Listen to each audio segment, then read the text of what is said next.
Comité de Familiares de Detenidos y Desaparecidos en Honduras presenta Voces contra el Olvido. Porque mirar hacia el pasado es hacerle un homenaje al futuro del presente.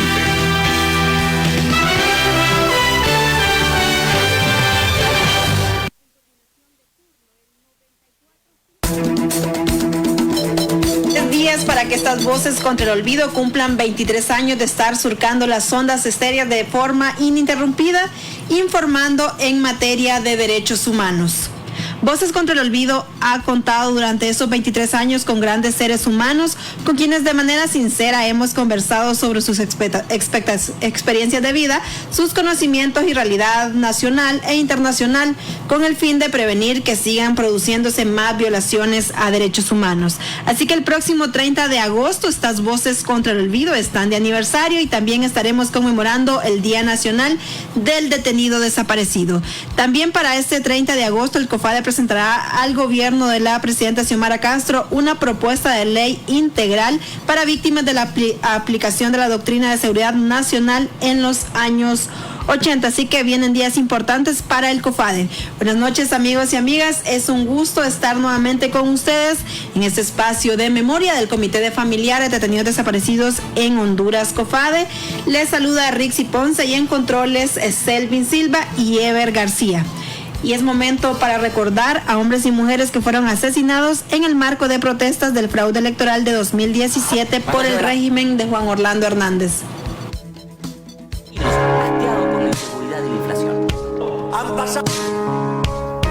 José Avilio Soto, Roger Alberto Vázquez Reyes, Víctor Evelio Martínez Álvarez, José David Ramos Lambert, José Fernando Melgar, Kimberly Dayana Fonseca, Eric Javier Montoya Cruz, Raúl Antonio Triminio Cisnado, Milton Orlando Rivera, Israel Hernández Varela, Mauricio Jonathan Echeverría, Michael Jair Ponce Sauceda, Virgilio Yaret Ávila González, Arnold Fernando Serrano Moncada, Raúl Humberto Brizuela Reyes, Jesús de María Sánchez Sauceda, Seth Jonathan Araujo Andino, David Octavio Quirós, Brian Noé Mejía González, Delmer Josué Medina, Harold Uriel García, Cristian Fernando Hernández Llanes, Juan Carlos Flores Silva, Catherine Nicole Bonilla, Marlon Evelyn Mendoza Herrera, Maikin Enoch Ramírez, Walter Daniel Lemus Ramírez, Julio Alexander Funes Guillén.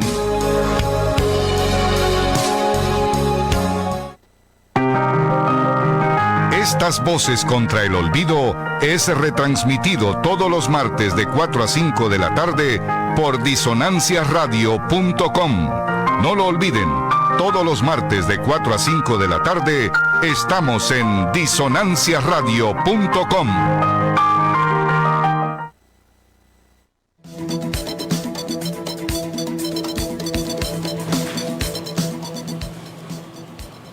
Y les invitamos a nuestros oyentes en la zona sur del país que todos los lunes a las 10 de la mañana escuchen la retransmisión de estas Voces contra el Olvido a través de la voz de Zacate Grande, que emite su señal desde la península del mismo nombre en Amapala Valle.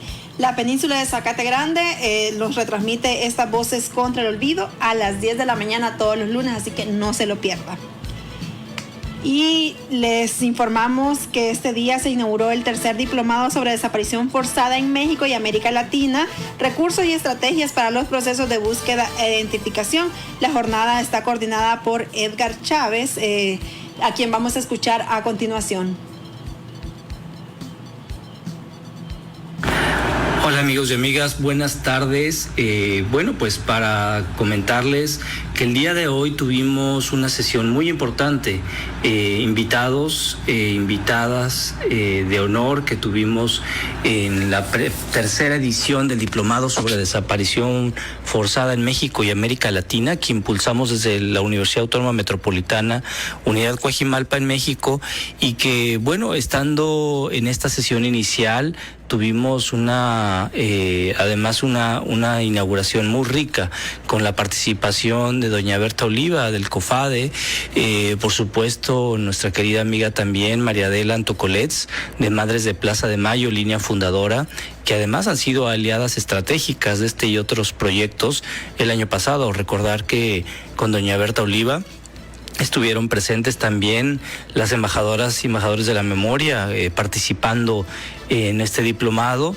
Y bueno, también decir que el día de hoy contamos con la presencia de personajes tan distinguidos también como la directora ejecutiva de la Red Claxo, Karina Batiani, el doctor Carlos Berenstein, que hizo parte también del grupo internacional de expertos independientes de la Comisión Interamericana de Derechos Humanos, que ha participado en México en la investigación de Ayotzinapa, estuvo también participando en la Comisión de la Verdad en Colombia.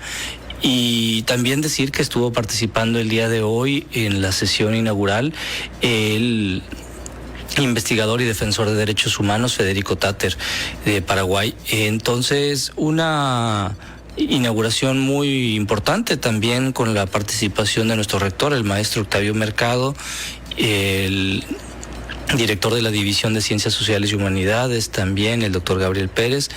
Y bueno, decir que desde nuestro proyecto, desde nuestro diplomado, la participación además de familiares de Colombia y de otras regiones, pues nos patenta también el esfuerzo y el compromiso que implica para ellas y para ellos como familiares participar de un proyecto que además radica su importancia no solamente en la construcción de conocimientos, sino también en la recuperación de la memoria, la construcción también de conocimientos sobre justicia, sobre verdad, sobre reparación.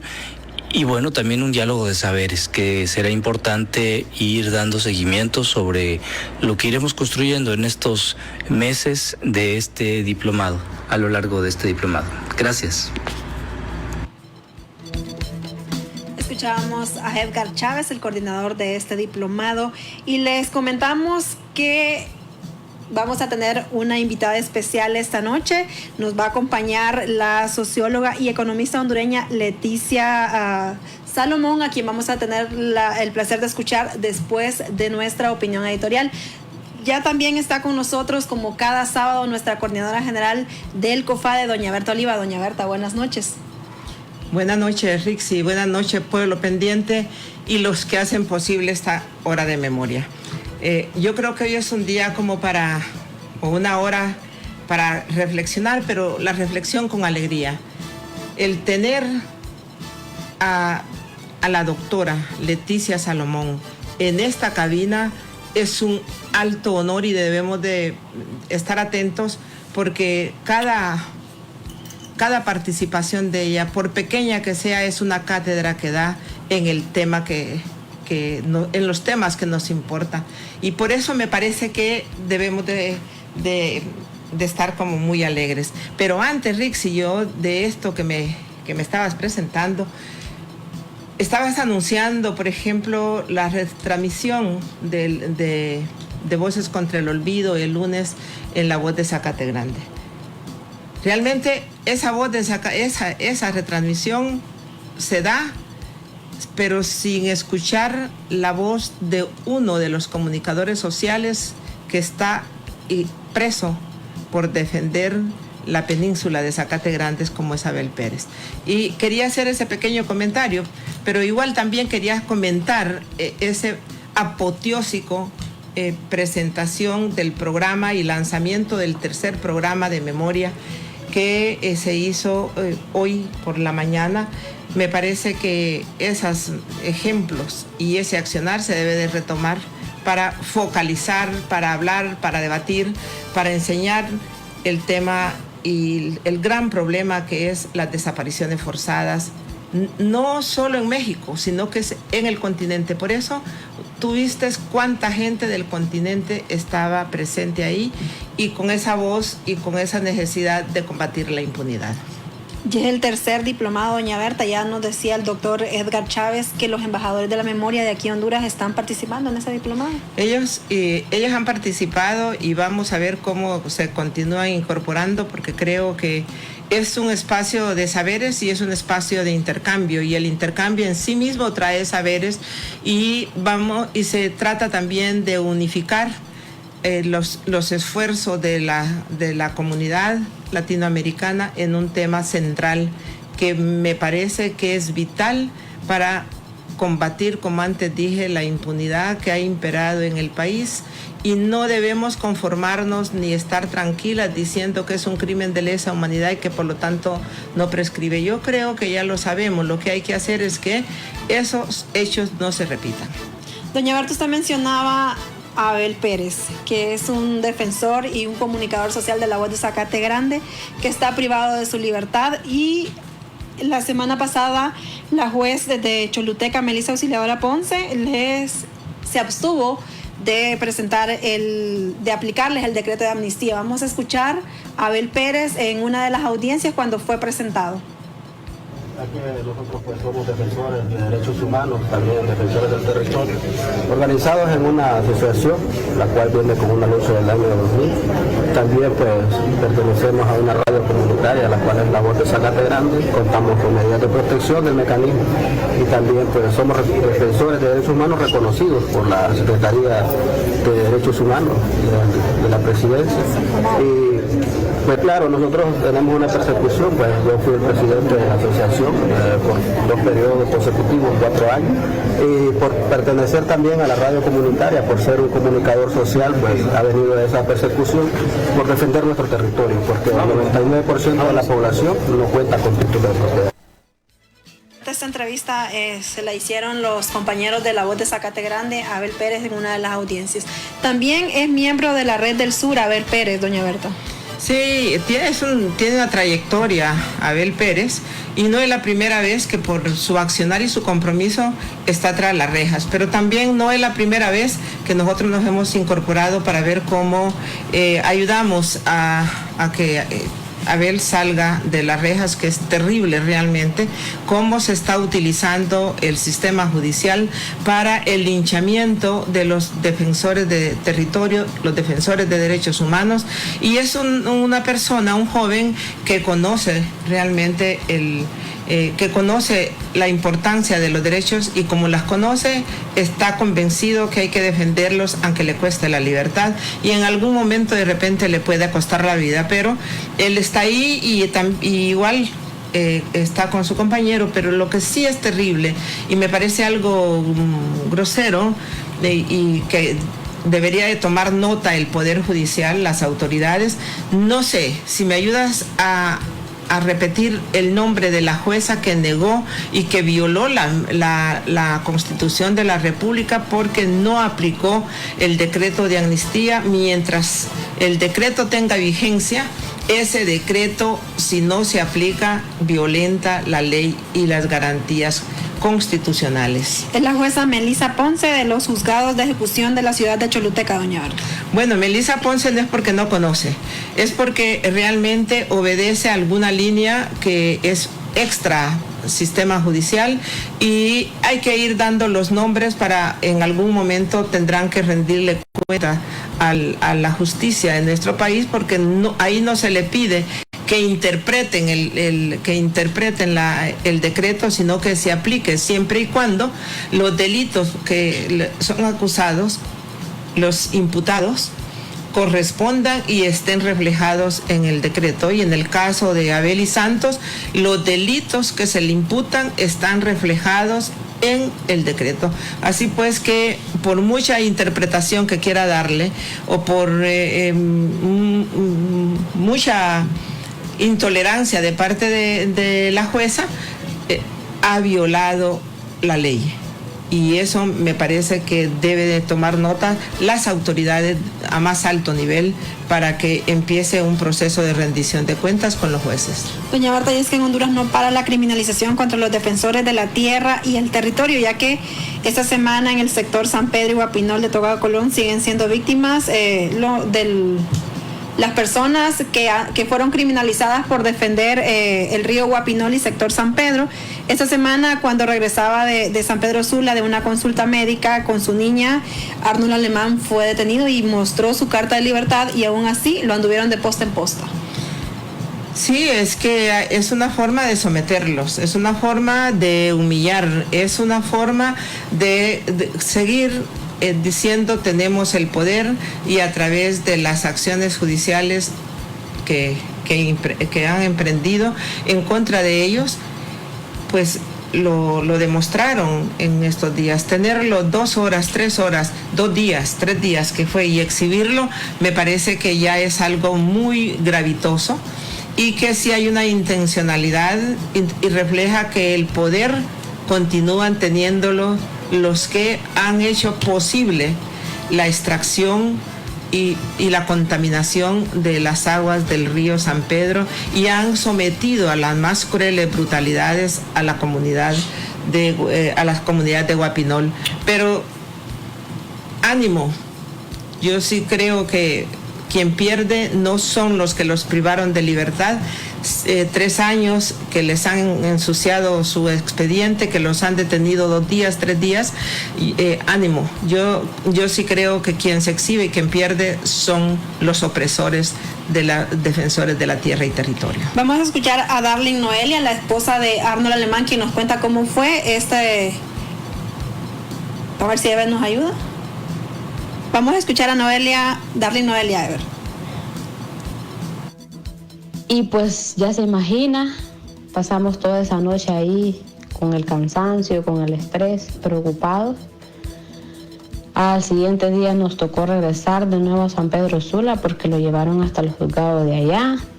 Luego pues les aclararon todo allá, y luego tuvieron que traerlo para acá, a Colón, a Trujillo, para venir a que les aclararan el otro expediente que él tenía acá. Fue algo muy, muy cansado, muy lo que ellos hicieron y siguen haciendo es algo inhumano. No le tienen ni tantita consideración a las personas, sobre todo, como le digo, venía yo con mi niña, yo embarazada, y no le dieron importancia a nada, simplemente a lo que ellos dicen, y así tiene que ser. Ella dijo que tenía miedo de dejar solo a su esposo porque tiene conoce el accionar de la Policía Nacional, doña Berta. No, y además conoce quiénes están atrás, ese es el punto, y que ellos son de las personas que estuvieron injustamente y cruelmente detenidos, y me parece que volverse a repetir la historia contra ellos es toda una estrategia malvada, por cierto, pero y el mensaje es claro, que se desanimen para la continuidad de la lucha en defensa de su territorio. Por eso es que nosotros decimos, ánimo, vendrán muchas cosas, quizá, bueno, en Guapinol ya se han dado cosas peores que la detención de 2 días, es la detención de 3 años, es las muertes, son los asesinatos de los que han estado defendiendo, pero la luz llegará, eso ténganlo por seguro. Así es, doña Berta, y es momento de escuchar nuestra opinión editorial titulada esta noche, Esos extraños opositores.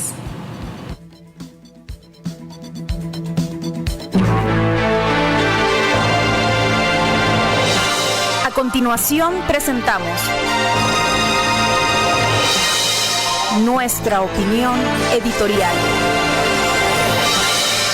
Esos extraños opositores.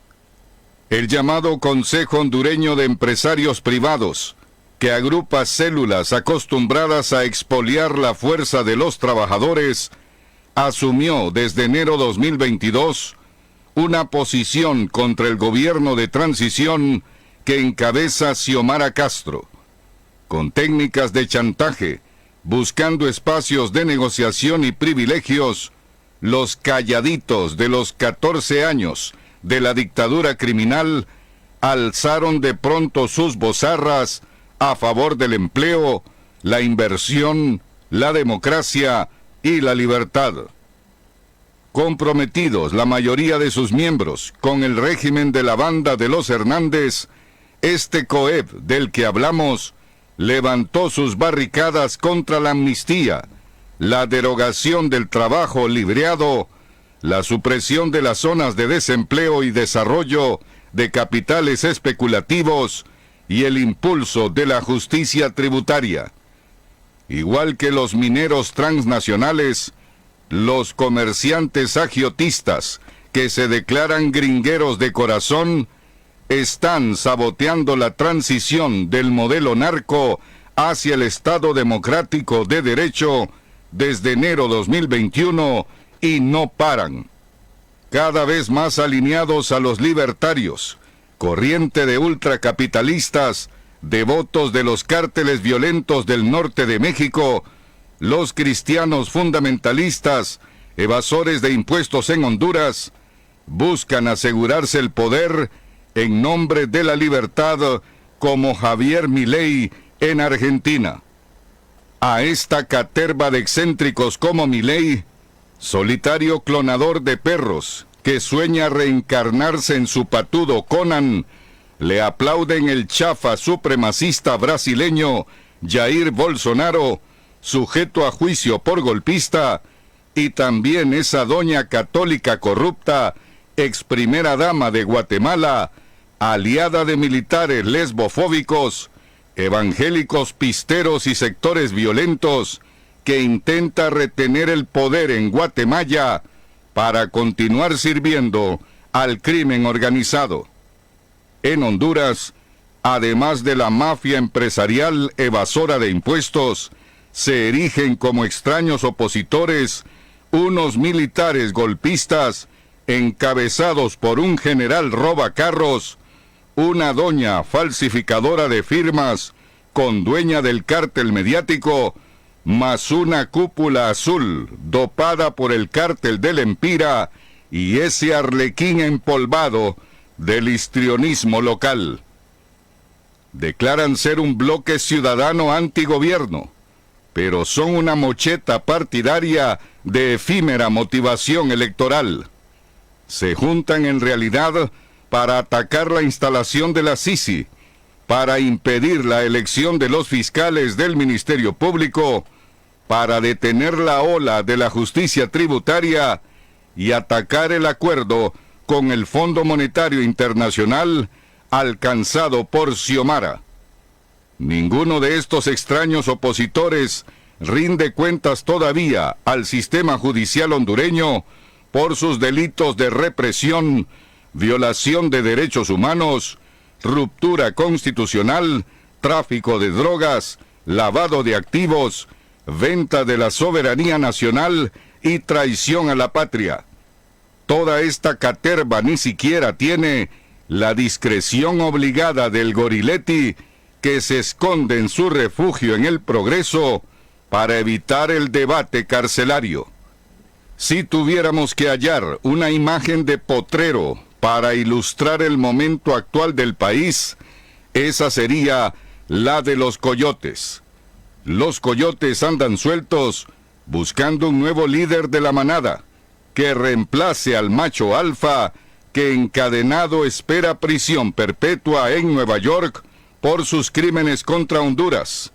Sin ese líder que complazca la mafia mediática, financiera y narcótica, estos extraños seres atacan como perros rabiosos a la población con disfraces de ciudadanía y de apoliticidad, tratando de retomar el guayabal para alimentar sus egos y sus bolsas, creyendo que la gente de Honduras todavía está apendejada. Con un discurso de odio hacia las diversidades de género e identidades sexuales, podrán reunir cristianoides en las calles, sumar veteranos de guerras nunca realizadas, unir empresas mercenarias de TVKK o contabilizar organizaciones del lobby Soros contra la transición democrática, pero no podrán con el pueblo de las resistencias sociales políticas y culturales nacidas del huracán, del golpe y del pueblo de Morazán.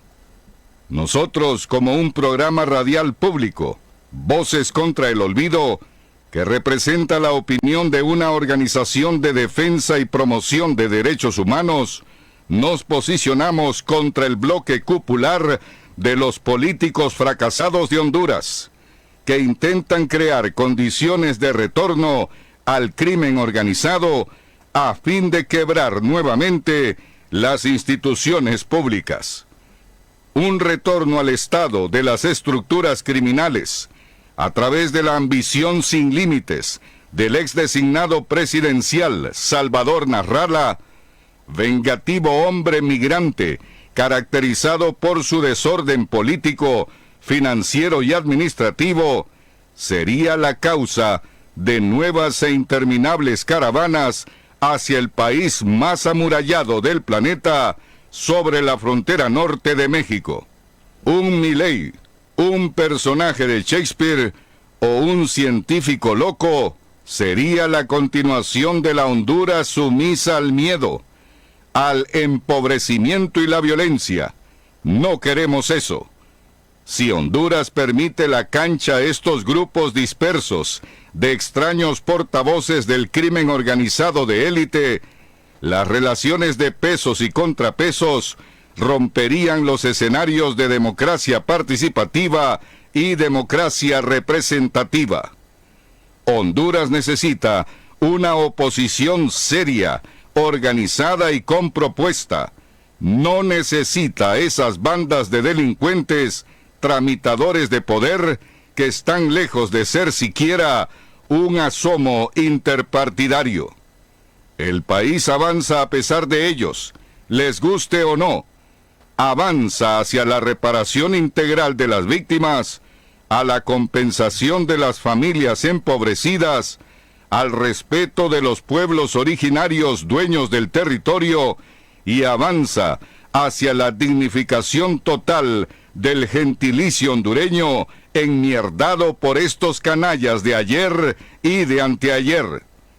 Con el triunfo de Semilla el próximo domingo en Guatemala, la región centroamericana fortalecerá una sola voz en las Américas y en el mundo, y podrá construir doble opción en los organismos del Consenso de Washington y en los BRICS, con Dilma Rousseff a la cabeza y con China y Brasil como nuestros aliados. De la mano de Washington y Pekín, de Bruselas a Nueva Delhi, de la CELAC a la Unión de Países Descolonizados de África y hasta la Siberia, Honduras debe avanzar en esta línea con paso doble y firme para descolonizar su población dominada por una élite bastarda, desnacionalizada e insensible que hoy nos lanza un grupo de payasos mal entrenados. Continuemos. Buenas noches. Rendir cuentas es un deber y un derecho de los gobernantes y gobernados, de los cooperantes y de los receptores. Es un derecho de los pueblos. Es poner las cosas claras cuando está de por medio el dinero, el trabajo de la gente, el presente y el futuro.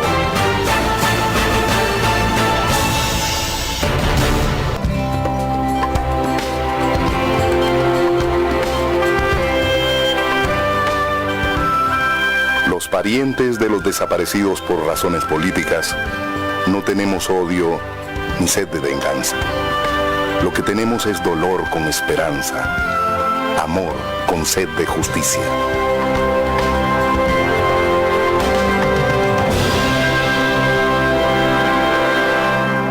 Voces contra el olvido. Voces contra el olvido. Y escuchábamos nuestra opinión editorial titulada esta noche, Esos extraños opositores. Y como ya lo anunciábamos, doña Berta, ya está con nosotros la doctora Leticia Salomón, socióloga y economista hondureña. Buenas noches. Hola, un gusto estar aquí con ustedes, encantada de estar en el programa que ustedes dirigen. Doctora, Acabamos de escuchar nuestra opinión editorial titulada esta noche, Esos extraños opositores, y nos gustaría saber cuál es su opinión sobre la misma. Bueno, la verdad es que quizá visto en retrospectiva, podemos nosotros decir que era natural, normal, que se produjera una reacción como esta, aunque quizás la envergadura, el tamaño, las dimensiones de esa reacción esperábamos que no fueran tan fuertes. Vamos a ver. Si existían grupos privilegiados con un gobierno corroído por la corrupción y el narcotráfico, esos grupos expresados a nivel político por el Partido Nacional, por grupos de empresarios, por iglesias evangélicas, por organizaciones disfrazadas de sociedad civil y otros, podríamos ver que al sentir que los desplazaron y que salieron del escenario político, eran los enemigos invisibles primero y visibles cada vez más hacia cualquier iniciativa del gobierno, no importa las dimensiones y la naturaleza de esa iniciativa, desde antes de que la misma se formule están en contra. Por eso hablamos de ellos como si fueran los anti todo.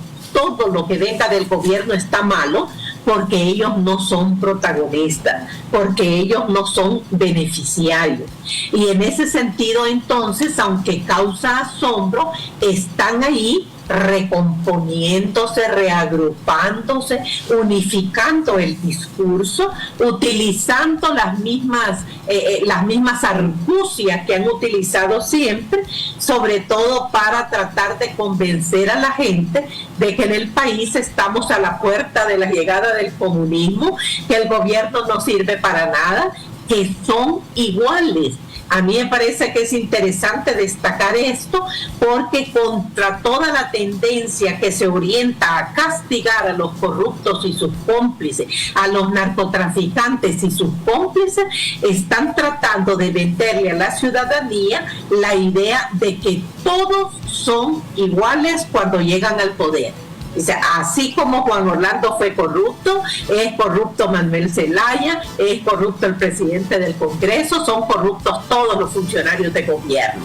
Y una vez que empiezan a repetir esta idea, como que la gente empieza a decir, pues sí es cierto, todos son iguales y estos además no sirven para nada. Entonces es una manera de manipular ideológicamente la conciencia ciudadana y tratar ellos de lograr una reacción ciudadana en contra por dos razones. Yo diría que una es inmediata, es tratar precisamente de quitarlos cualquier hálito de reivindicación ciudadana que pudiera impulsar el gobierno, y lo segundo es minar la base del partido que llegó al poder para tratar de que éste pierda en las próximas elecciones. Entonces, como que la suerte está echada, ellos están realizando sus apuestas, y la apuesta más importante es cómo empezar a trabajar desde ahora para que el Libre no solo no gane las elecciones, sino que quede en una minoría notable en el Congreso Nacional, que prácticamente lo obligue a desaparecer del escenario político como un protagonista principal, tal como lo es ahora.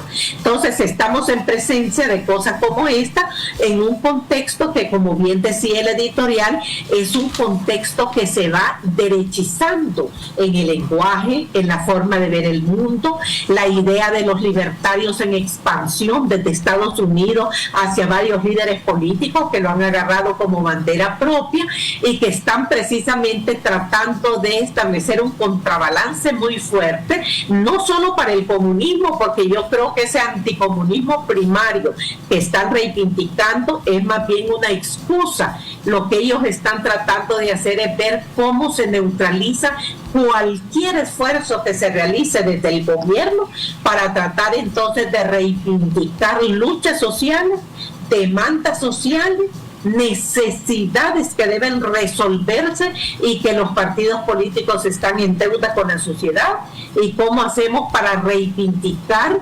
cualquier política de derechos humanos que desde su punto de vista debe ser desnaturalizada de inmediato para que estas cosas no avancen. Entonces es complejo, están ahí, muy racionales, con muchos recursos, unidos en todas las circunstancias posibles, y están, como quien dice, al acecho para ver qué logran en el transcurso de estos meses.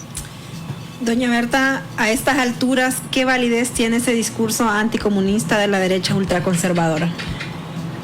Leti, es un placer verle y escucharle.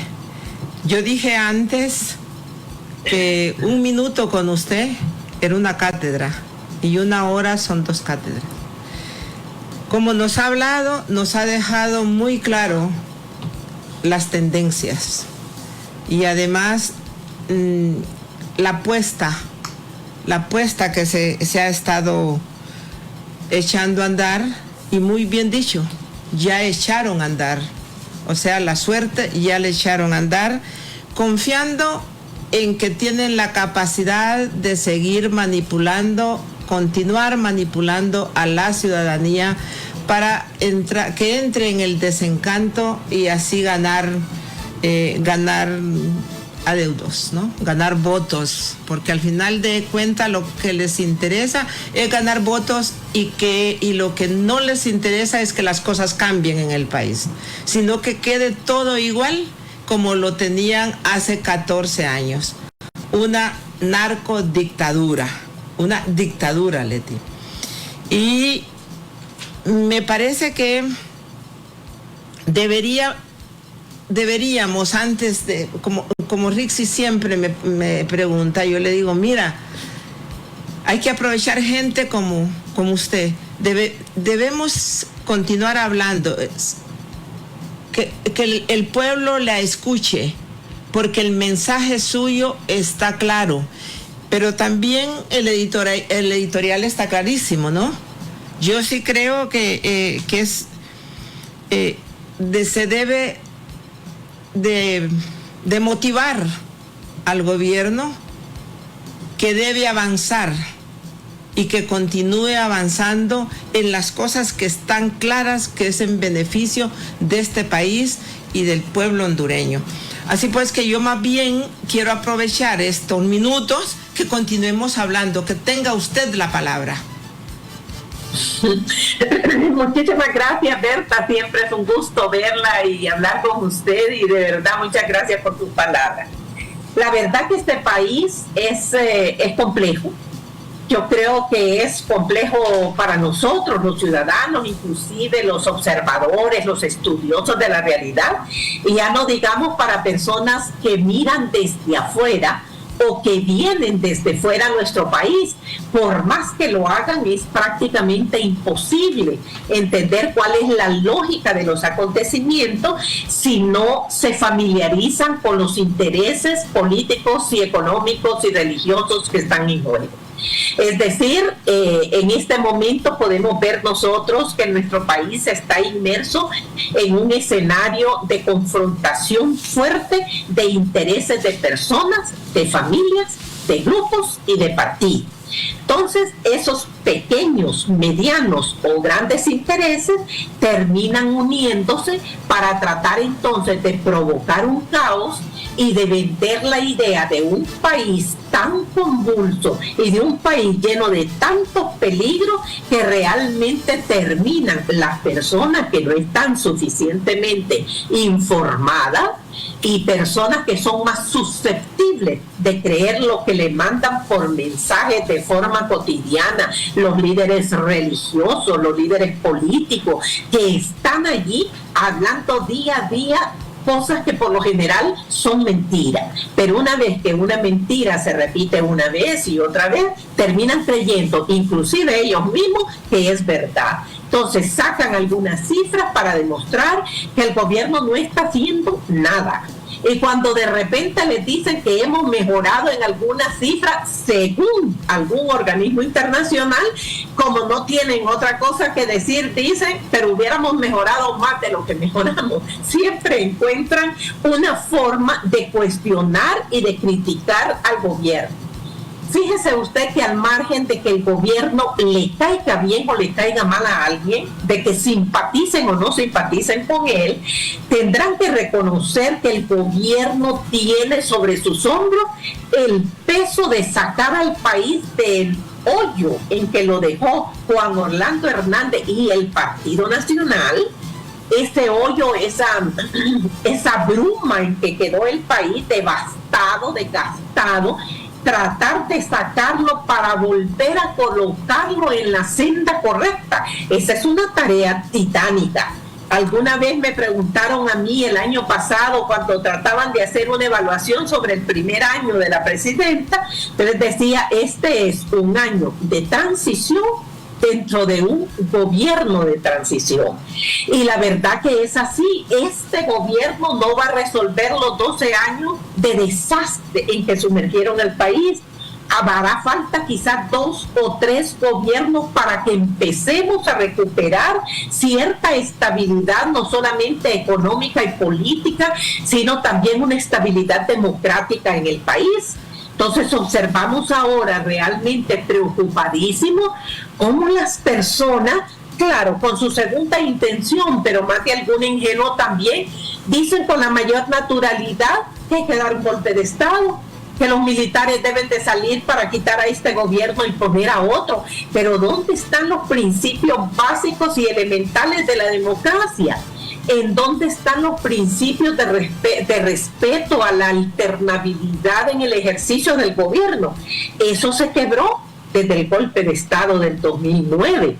Es decir, el hecho de por una confabulación política quitaran a un presidente que fue electo legalmente en el país por un periodo de 4 años, ahí empezó a deformarse la conciencia colectiva y empezar entonces a hacer creer en las personas que cuando alguien les caiga mal porque no satisface sus intereses, hay que quitarlo. Y eso se puede ver si se colocara a alguien, lo que es muy difícil, sobreponerse a lo que está pasando en el país. Se trataría de ver entonces desde allí cuáles son esos intereses en juego. Ponga usted lo que el editorial ha mencionado aquí como la ley de justicia tributaria. Si el título de esa ley lo dice todo, justicia tributaria. Se trata de que empiecen a pagar los impuestos así como todos nosotros los pagamos, nos guste o no nos guste, nos sobre o no nos sobre dinero de lo que ganamos mensual o anualmente, tenemos que pagar impuestos. Y muchos de ellos los evaden, ganan cuantiosas fortunas y aún así se resisten a pagar impuestos que necesita el gobierno para tener un margen de cantidad disponible para poder atender problemas o necesidades de salud, educación, empleo, carretera y demás cosas que necesita el país. Pero ellos están ahí y a través de una ley como esa se podrá observar cómo se establece la correlación de fuerza entre los que están a favor y los que están en contra. Y esto lo podemos ver tanto en el Congreso Nacional a nivel político como fuera del Congreso Nacional a nivel de los empresarios.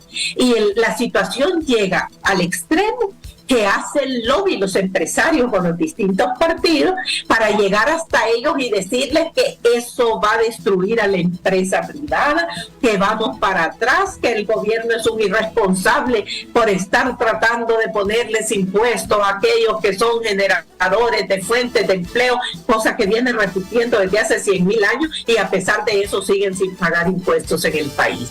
Entonces, si se agarra esto, ya no digamos la elección de la Corte Suprema, la elección del Ministerio Público, toda la ley de amnistía, toda la discusión que hay alrededor de los empleos por hora o la denominación que le quieran poner. Ahí están intereses de empresarios, intereses de políticos, todos confabulados para neutralizarlos e impedir que esto siga avanzando porque consideran que les va a hacer daño a sus intereses.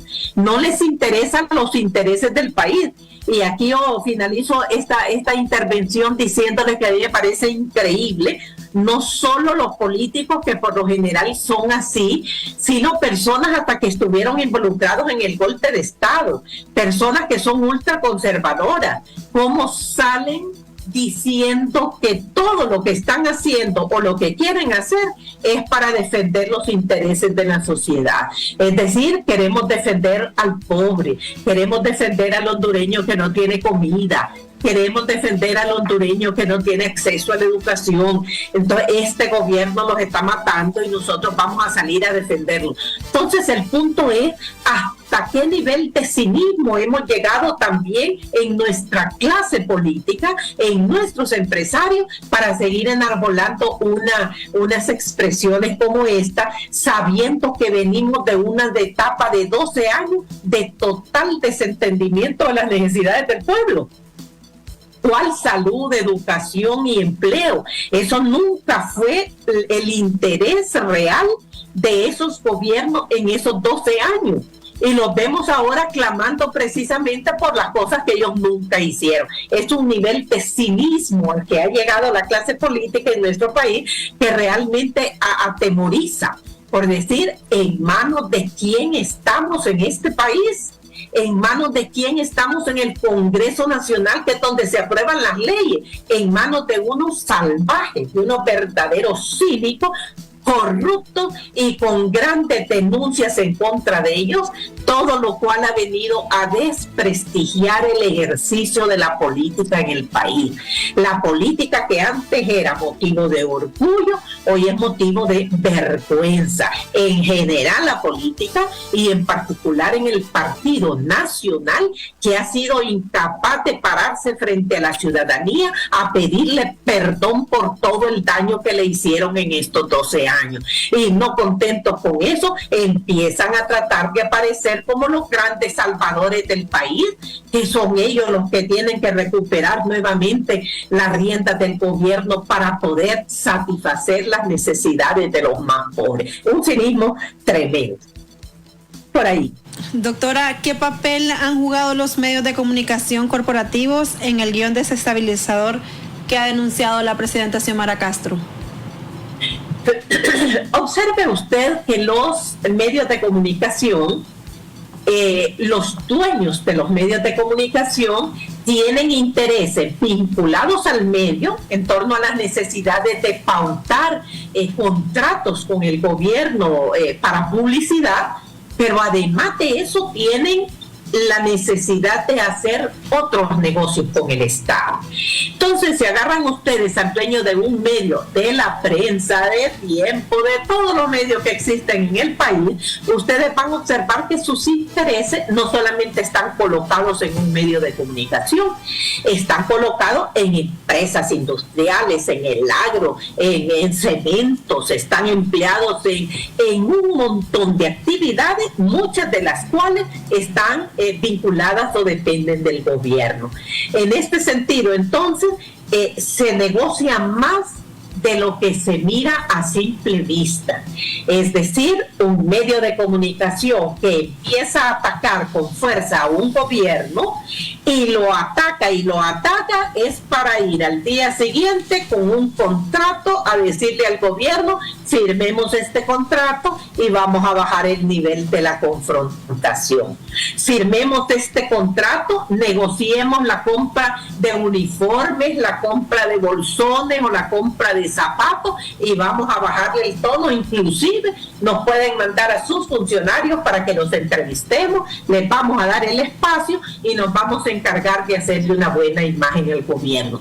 Esa es la forma en que operan los medios de comunicación en el país. Por supuesto que no son todos, pero buena parte de ellos utilizan los medios para el chantaje. Y eso lo puede ver con el tono de las preguntas, con los personajes que invitan para que vayan a ese medio y con la insistencia en estar repitiendo algunos eslogans e ir repitiendo las mismas ideas que está repitiendo un político del Partido Nacional o que está repitiendo un empresario que se siente afectado por los cambios que se vienen, de tal manera que uno percibe una uniformidad que no es casual, que obedece a una línea, y esa línea se visibiliza a través de los medios de comunicación, lastimosamente, porque uno de ciudadano espera sentarse y oír un medio de comunicación para mantenerse informado sobre lo que pasa en el país, no solamente por las noticias que divulgan, sino por los análisis que realizan. Pero en el país ocurre lo contrario. Si uno se pone a darle seguimiento a la información y a los análisis, termina más confundido todavía sobre lo que está pasando en el país. Y la verdad que ese es el interés, confundir a la gente o venderle una idea a la gente para que esa idea se repita una vez y otra vez hasta que haga conciencia y esas personas terminan creyendo que es cierto lo que le están vendiendo desde los medios de comunicación. Leti, desafortunadamente el tiempo se nos termina, pero mañana nos vamos a encontrar y nos ha dejado aquí cosas muy clarísimas, ¿no? Sin decirlo, pero nos dice, al pueblo le queda la tarea de unificarse. También nos dice que el cinismo va más allá de un simple cinismo. El problema aquí es la impunidad que se ha venido generando y en algunos momentos negociando, y eso se ha consolidado de manera tal que hoy llaman a sentarse para dar golpes de Estado o repetir golpes de Estado y meter miedo a la población. Es también clarísimo, nos ha dicho usted, que los medios tienen un guión uniforme, y más allá del guión es las pretensiones, es guillotinar al gobierno para que acceda a sus negocios, ¿no?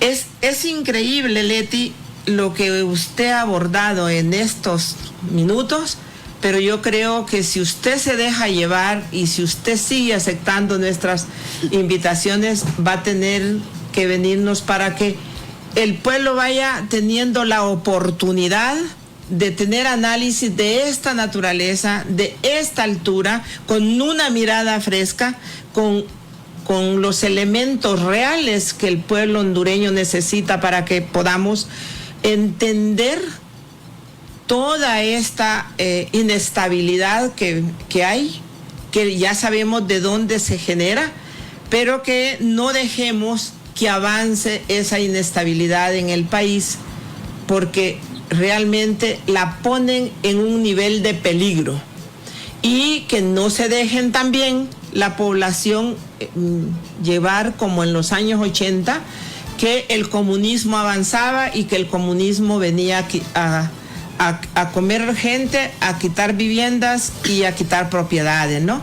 Entonces yo sí creo que esos elementos que nos ha dado es un mensaje claro para la población. Hay que estar alerta, y yo sí creo y yo estoy convencida que el pueblo hondureño de hoy, la ciudadanía, el ciudadano de hoy, no es el ciudadano de los años 80. Está listo y está atento y viendo que se desarrolla un guión peligroso y criminal. Y creo que ahí es donde tenemos que darle estos grandes aportes como lo que nos ha dado el día de hoy usted. Muchísimas gracias, Berta. Siempre es un gusto escucharla y ha resumido de manera excelente las cosas que dije y las que no dije. Muchas gracias. Muchas gracias, doctora, por habernos acompañado en estas Voces contra el Olvido. Esperamos no sea ni la primera ni la última vez que nos acompañe. Con muchísimo gusto, Rixi, un placer. Doña Berta, como ya lo decía la doctora Leticia Salomón, los grandes actores que son los culpables del hundimiento de este país están tratando de neutralizar todas las leyes que en el Congreso se meten a favor del pueblo. ¿Cómo estamos viendo la presentación de este anteproyecto de ley integral que va a presentar el COPAD este 30 de agosto? Mire, nosotros hemos estado y ya es del conocimiento de una gran mayoría y sobre todo de las víctimas, sobrevivientes, familiares de víctimas y de un gran sector del país, este proyecto de ley para que se convierta en una propuesta de ley de la República.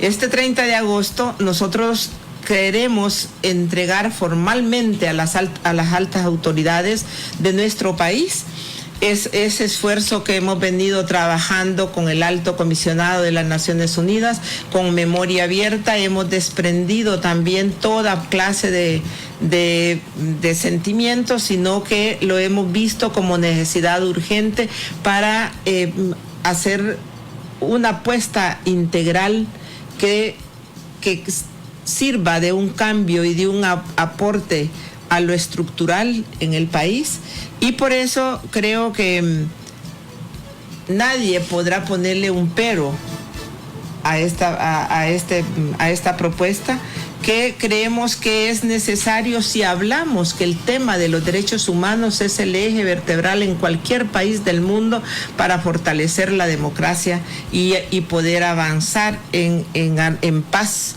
o poder avanzar en armonía, tal vez no con igualdad de derechos, pero sí con los derechos humanos sumamente elevados y respetados.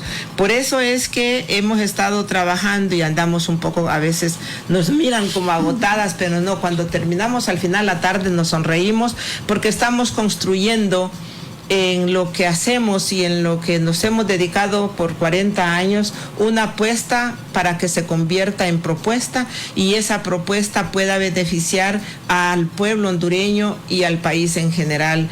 Si esto se asume las autoridades como un ejercicio de ciudadanos y ciudadanas que hemos luchado porque se combata la impunidad en el país, yo creo que el mundo y los organismos internacionales en temas de derechos humanos están atentos y se hablará en concreto y se decidirá en concreto que sí realmente hay interés de cambiar las cosas en nuestro país para beneficio de todos y todas. Entonces, eso es lo que estamos haciendo ahora y bueno, ya se acerca, ya nos falta ¿qué? Ya se acerca la salida del programa y ya se acerca también la fecha de hacer posible la entrega de este anteproyecto de ley, a la cual desde ahora estamos invitando al pueblo y a la ciudadanía y a la gente consciente que nos acompaña a la entrega, y vamos a hacer públicamente saber en qué momento, en qué hora y dónde y a quiénes se lo vamos a entregar. Por supuesto que debe de ser a las más altas autoridades de nuestro país. Así es, doña Berta, y les invitamos a que esté pendiente de nuestras redes sociales, @COFADE Honduras, en Instagram, @COFADE, y también estamos en YouTube para que esté pendiente de esta y otra información. Por ahí vamos a estar publicando, doña Berta, dónde y la hora que va a ser la entrega de esta ley. Así es, vamos a estar, y yo sí creo que nos va a acompañar la gente que le apuesta a cambiar y que hayan cambios sustanciales en Honduras. Así es. Doña Berta, nos vamos. Pero regresamos el sábado. Con alegría, con fuerza y con toda la energía. Aquí los esperamos. Yo quisiera saludar a todas estas personas que de diferentes partes del país nos han hecho llegar mensajes de Nueva York, de Estados Unidos, de varios estados de Estados Unidos y de varias partes del continente latinoamericano y las hondureñas. Muchísimas gracias por sus mensajes.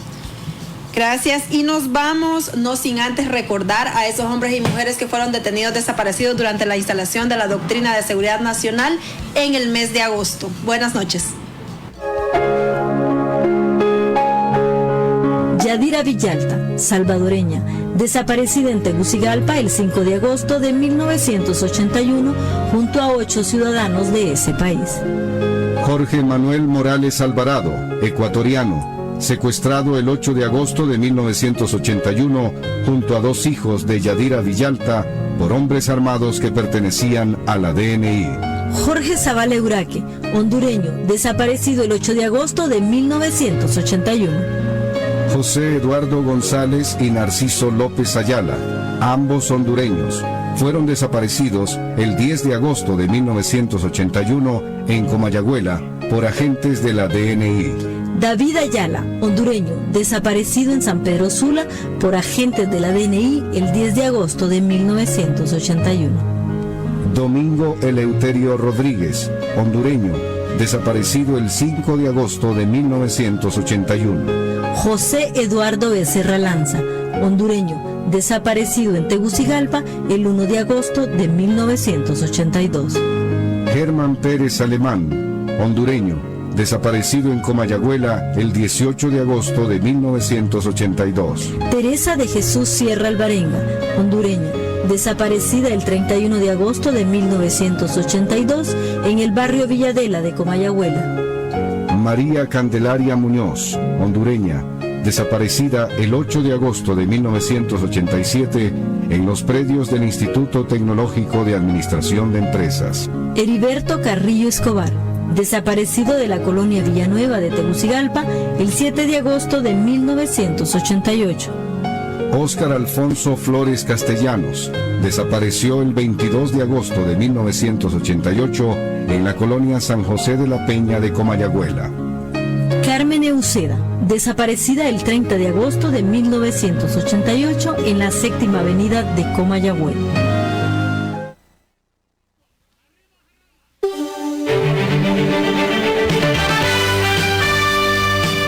El Comité de Familiares de Detenidos y Desaparecidos en Honduras presentó Voces contra el Olvido.